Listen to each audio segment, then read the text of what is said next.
Pewitte. Madam Clerk, may I reserve, and Judge Montgomery, may I reserve 4 minutes for rebuttal, please? Certainly. Mr. Pewitte has raised one issue on appeal from his Pronounce conviction. that last name again. Pewitte? Okay. I'm not saying it's, I just didn't know. Oh, I don't know either. Yeah, you seem uncertain I'm very yourself. confident, yes. You seem very confident, so that's all I ask. Okay. That's my shtick. We've raised one issue on appeal, and there of 3 convictions for rape of a child out of the Gibson County Circuit Court.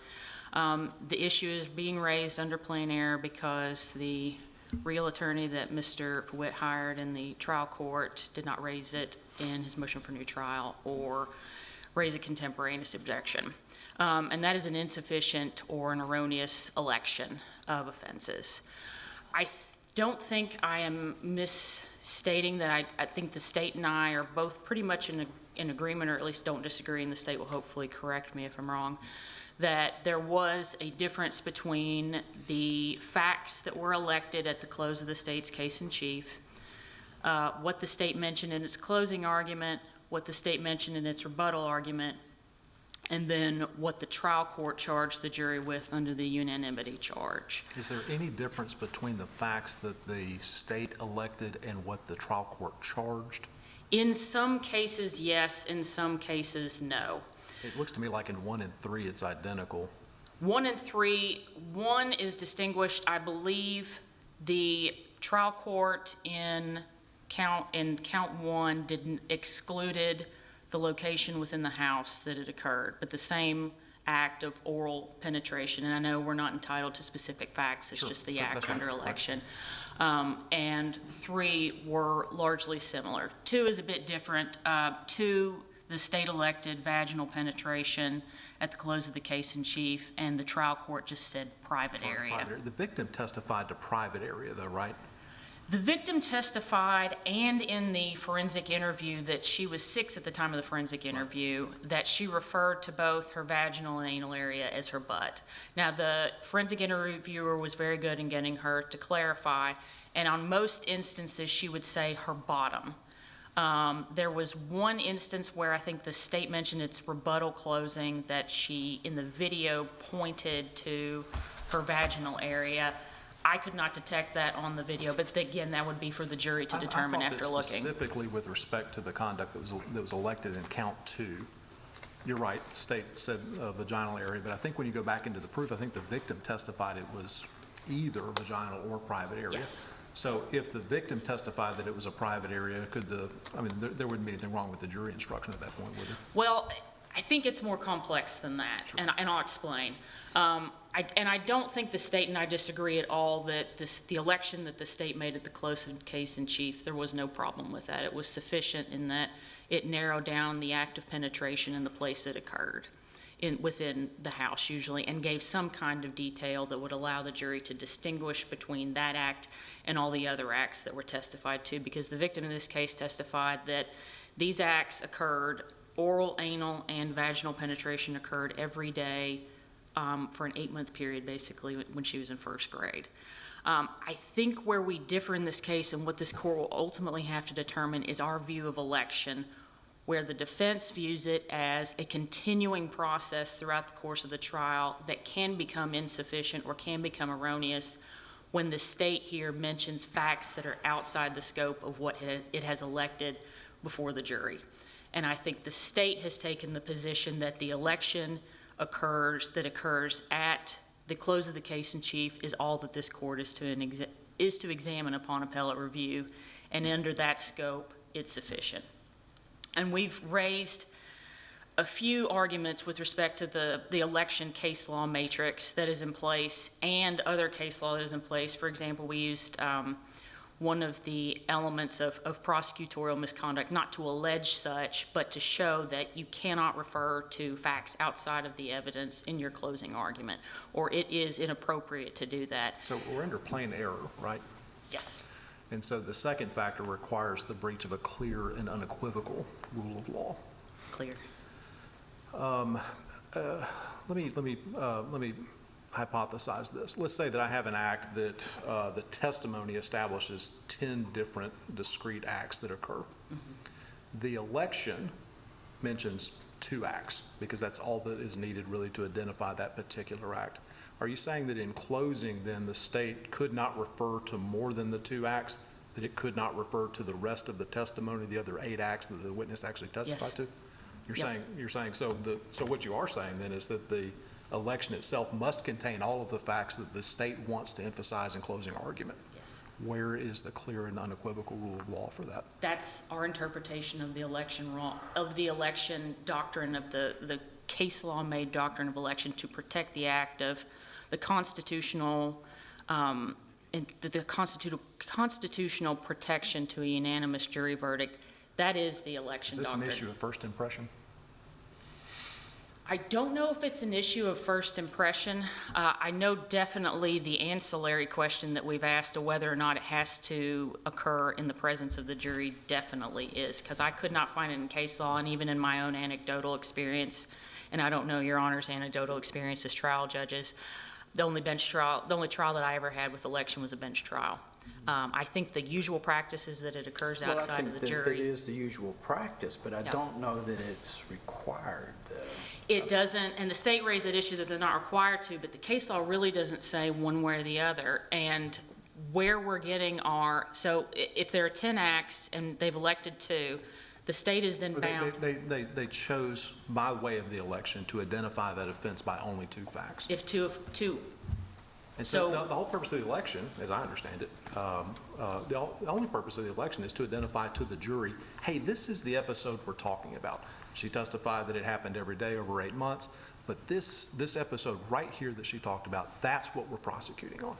And so I think if the state was able to name that tune in 2 facts, that's all Okay. it would require for election. But what I hear you saying, though, is that if the other 8 facts are not included in the election, the state can't refer to those other 8 facts in its closing. I misheard that. So what Okay. I thought, there were 10 acts that were alleged and the state elected 2 acts. Right. You're saying, The witness testified to the 10 question acts. is, to that end, I would say there's no required amount of facts that are necessary to establish an election. All it has to do is be sufficient enough for the jury to determine that that's And so that could the particular state act. then, from the testimony at trial, with respect to the elected offense, talk about other acts that the victim testified to but were not included in the election? I don't think so, because at that Right. point, they're asking the jury, and if the point is to, A, put the defense on notice, and B, give the jury a clear framework of the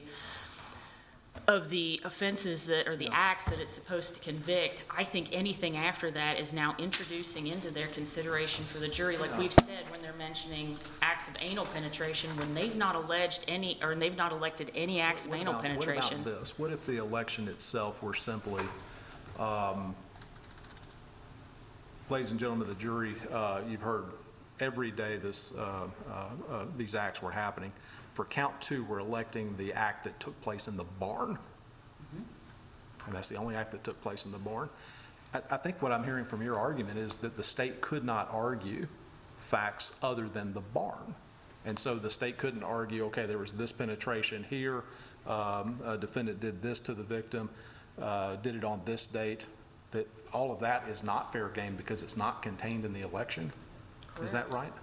If they're not seeking a conviction for any of the other acts, then there's no purpose other than to obfuscate the jury's duty and to put the notice, the defense is now on notice that it has to defend all these other acts that So it's maybe going alleging. back to plain error then, where's the clear and unequivocal rule of law that says that the state can't refer to anything that's And not in the again, election? I come back to the 2 different interpretations that the state and I have offered about what election means. And that Sure. the clear and unequivocal law will become whether or not, if it will not be broken if this court takes the state's position that it just occurred, that election is, as long as it's sufficient at the close of the case, at the close of the state's case in chief, then that's fine.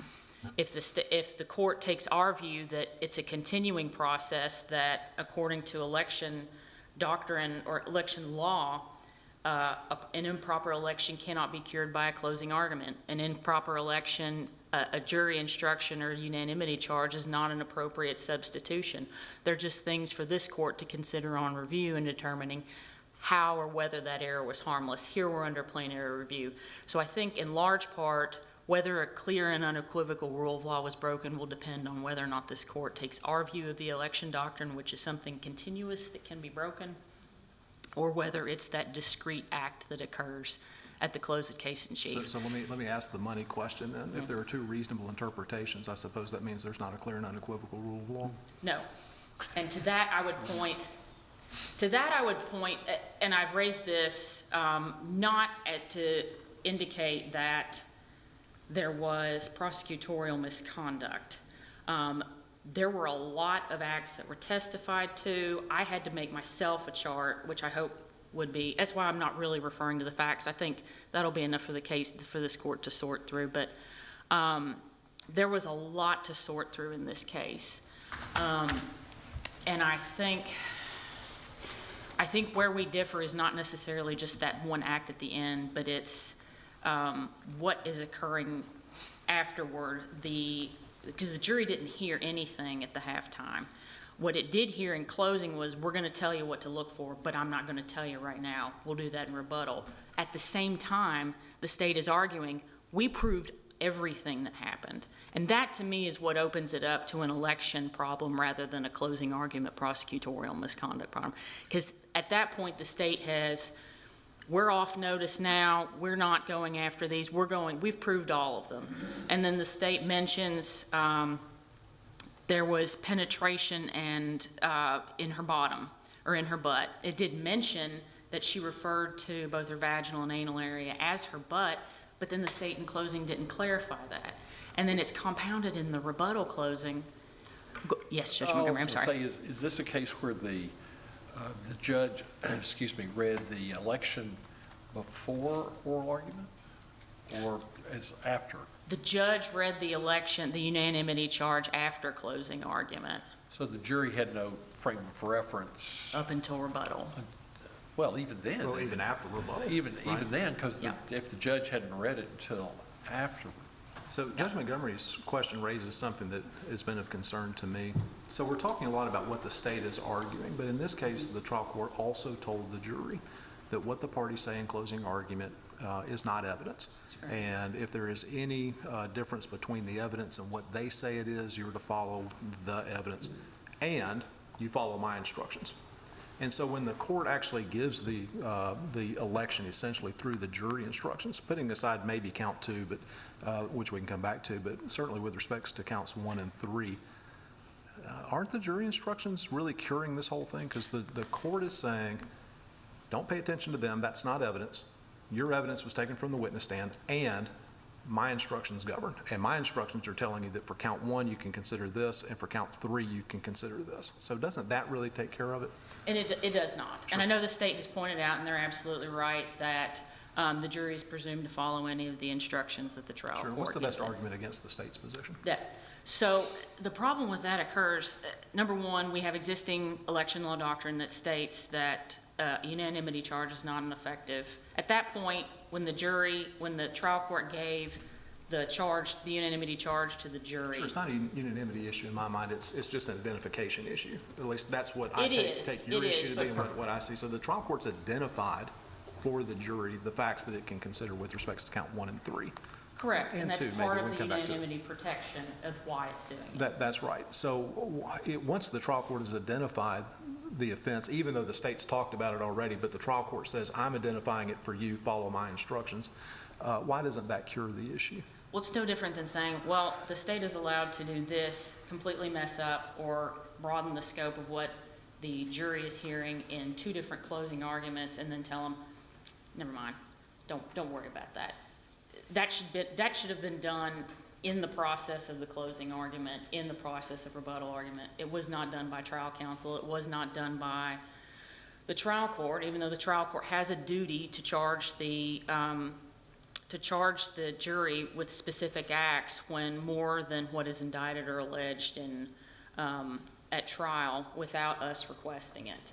And then the problem therein comes, the state has argued, as it's forbidden to do, not under election, but under any law, under any trial that a person is having, that they cannot argue facts outside of evidence. And once it's something that the jury is not, an act that the jury is not supposed to decide the elements of the charged offense, it's something that they are arguing that is outside the scope of proof.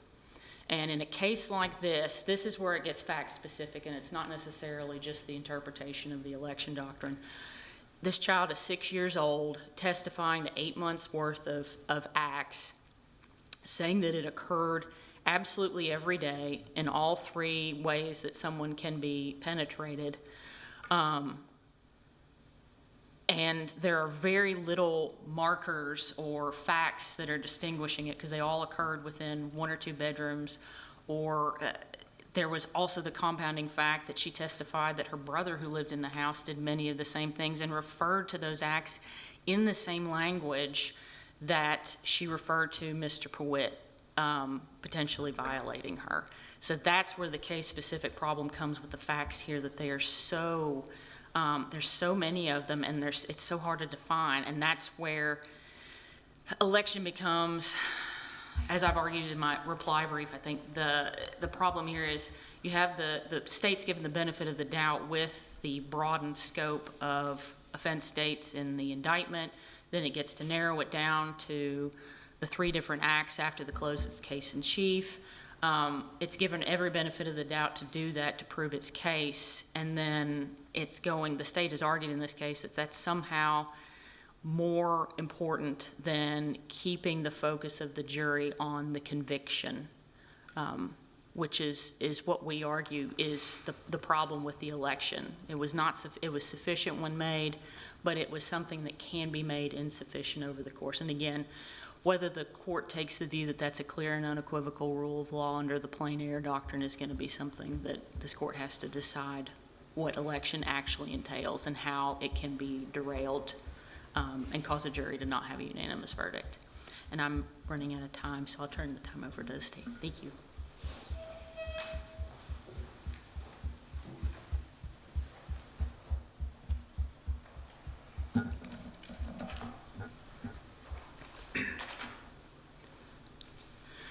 Good afternoon, Your Honors. May it please the court, Ryan Davis on behalf of the state. This court should affirm the defendant's 3 convictions for rape of a child because the state's elections did not amount to plain error.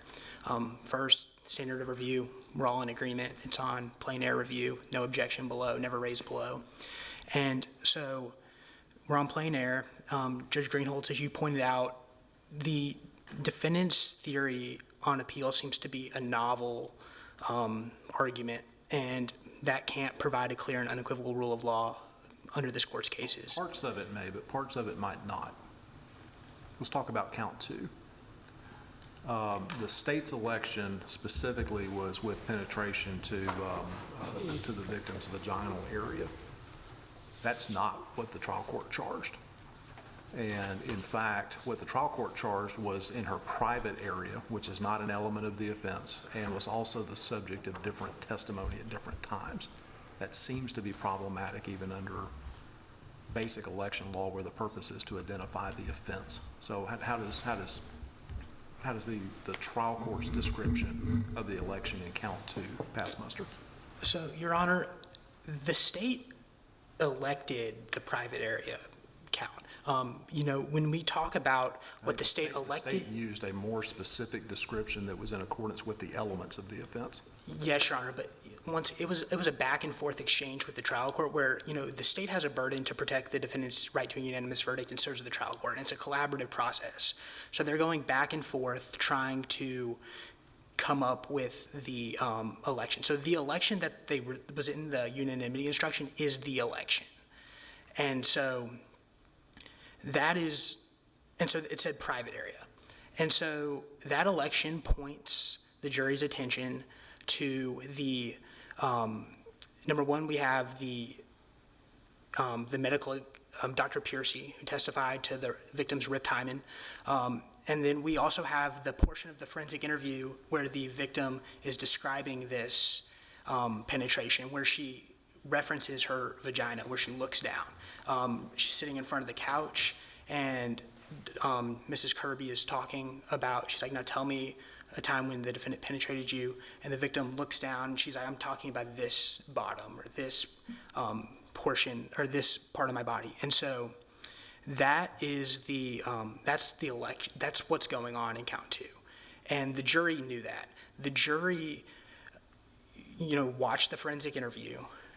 That was the state's proof, and the state referenced that in its closing argument, narrowing what the jury is supposed to focus on.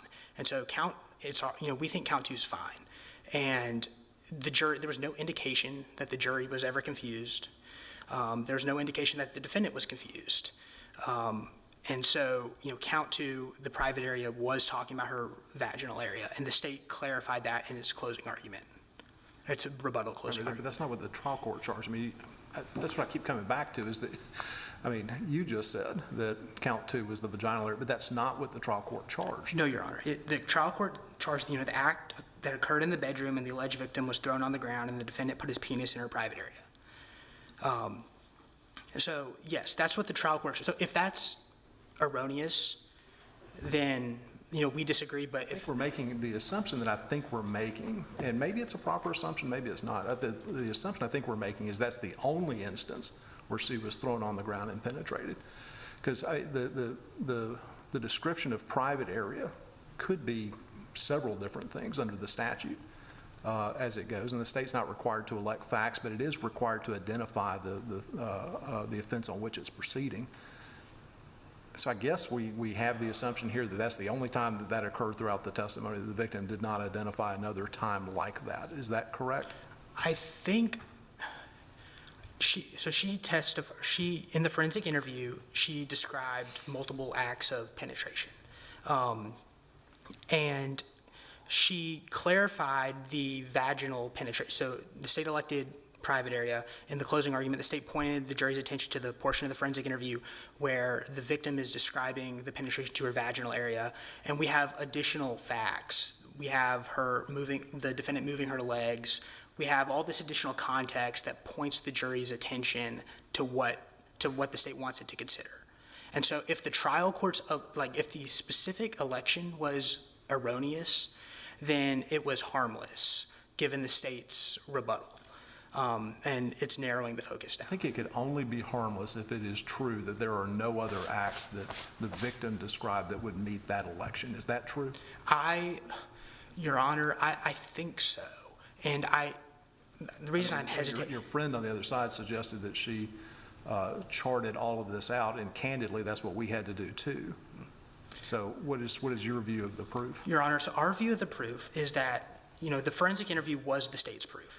And so in the forensic interview, the victim is testifying about all of this penetration that happened. And Mrs. Kirby, the forensic interviewer, at several points, just says, now, wait a second, tell me about a specific time when defendant penetrated you. And so so she talked about anal penetration. That was in the forensic interview. The state never elected a count with anal penetration. And I think the reason for that was because there was a dispute over the expert testimony and the lack of scarring in the victim's anus. But that could be a private area. It could, but like I said, Your Honor, the state came back during its rebuttal and narrowed the jury's focus and said, count 2. Okay. I thought your friend on the other side suggested, and I think this is the law, is that the closing argument itself cannot make up for a bad election. You might consider it on harmless error, which I think is what you're arguing, but it can't make up for a bad election.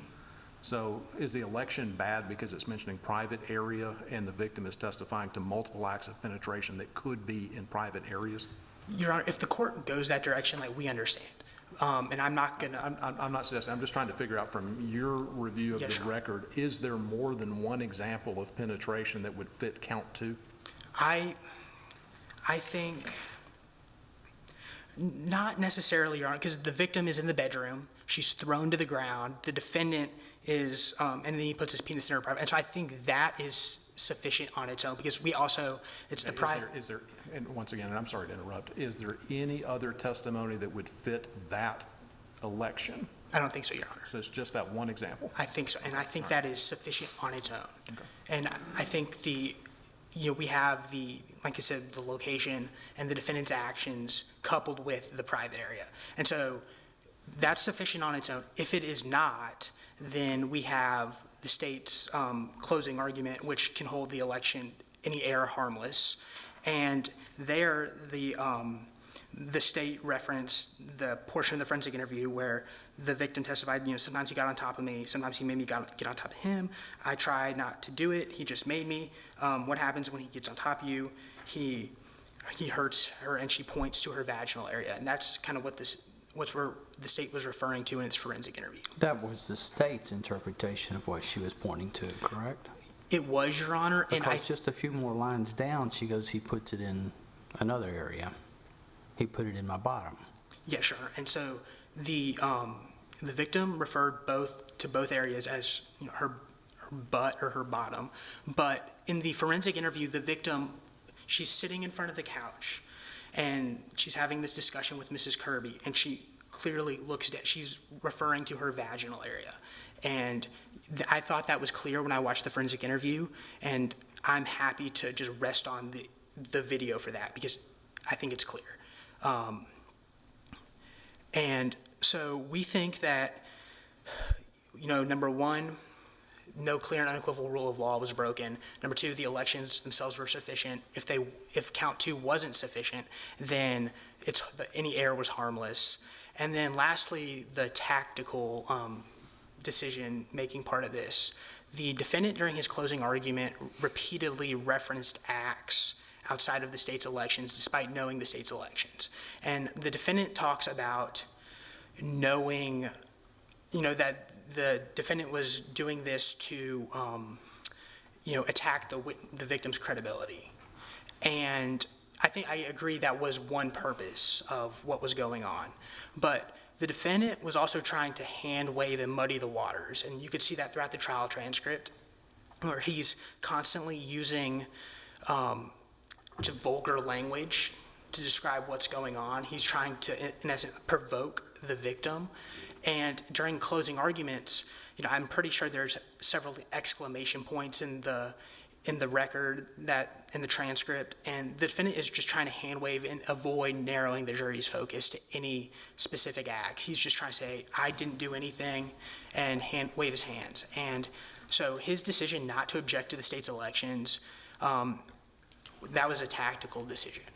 And so given that the defendant can't establish at least 3 plain error requirements, relief is not appropriate in this case. And pending further questions. Actually, Your Honor, one more point. The defendant has referenced facts outside of evidence on multiple occasions, talking about that, the state during its rebuttal was referring to unelected acts. And Judge Greenholz, you had a couple of questions about this. And the forensic interview is in evidence, and the state is allowed to provide context to the acts that it elected. And so the state was not doing anything improper during its rebuttal. And I just want to make that point clear. The state was narrowing the jury's focus. And with all that being said, if there are no further questions, we ask that you affirm. Thank you.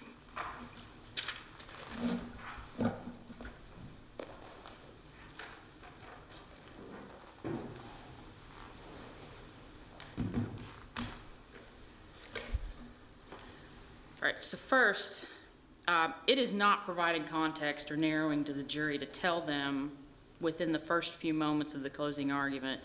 What we were able to prove to you was that all of the things that the victim talked about and the way she described them is what happened to this little girl during this period of time. Defense is not muddying the waters anymore. That I hope anybody that defends me at trial, when I'm looking at 40 to 80 years at 100%, holds a victim's testimony to the fire, particularly when one account was given when she was 6 and one account at trial was given when she was 12. The state has not mentioned anything about her significant testimony at trial, in which she was asked and doubled down, agreed that what she said in the forensic interview, that this occurred every day, she backed up at trial and said that that happened. That's on page 21 of our brief. And I don't think, Judge Greenholz, to your point, I don't think that this is a novel concept of law. I just think it may be novel in the context of election, right? Because the principle already exists that it's well established you can't refer to facts outside of evidence when you're giving your closing argument. That's a basis for an objection for an improper argument. I just think that it may not have come up in the election context before. And I think the very fact that we're talking about the problems with the jury instruction, maybe raising problems with the election, shows that election is indeed a continuing process, that the state has to make sure that it follows that path from the time it elects in order to make sure that its notice is not in vain to the client and that the waters are not muddied for the jury. I'm not really sure if the court has any other questions than that, but this again will come down to whether or not the court finds that election is a continuing thing that can be a problem based on what happens afterward. And we would, if nothing else, Judge Greenholz, you've mentioned count 2. What the state said at the close of proof, count 2 is going to be in the bedroom when he put her on the ground and points to her vaginal area as to where he put it in. And she said that it hurt her, and that's in volume 4, 392 of the record. What was charged to the jury. Likewise, as to count 2, the state has made an election to submit for your consideration the alleged act of rape of a child, which occurred in the bedroom, and the alleged victim was thrown on the ground, and he put his penis in her private area. And that's on volume 5, pages 489 to 90. So not only was penis not mentioned in the state's original election, I guess it was called it in the colloquialism for a penis, but private area, which may have been done to protect a 6-year-old or somebody who's uncomfortable saying all the words that we've said here today for orifices, but it's got to be done when we're talking about this kind of thing. Private area, and it's especially important here because she referred to 2 different private areas with the same word. On count 1, I think the appellant's brief says there was no mention of throw-up in the first closing or maybe even in the rebuttal. That may Do be. you all still hold by that? Closing argument. No, close of proof, it hurt her throat and it made her throw up. Jury charge said throw up. I agree with all that. I Yep. thought I read the brief to say that there was no mention of that, but we agree there was mention. If I said that, then that was an error. And I because may the- be in error. I'm not I've saying got it. anything other than that. I just want to make sure that we're all on the same page. Yes, Your Honor. Okay. And for all those reasons, we'd ask this court to reverse and remand for a new trial. Thank you, Your Honors. Excellent arguments and excellent briefs Yeah. on this, Yeah, thank you both sides. Yeah. Madam Clerk, are there any other matters? No, Your Honor. All right, we stand in recess then until the October docket for this court.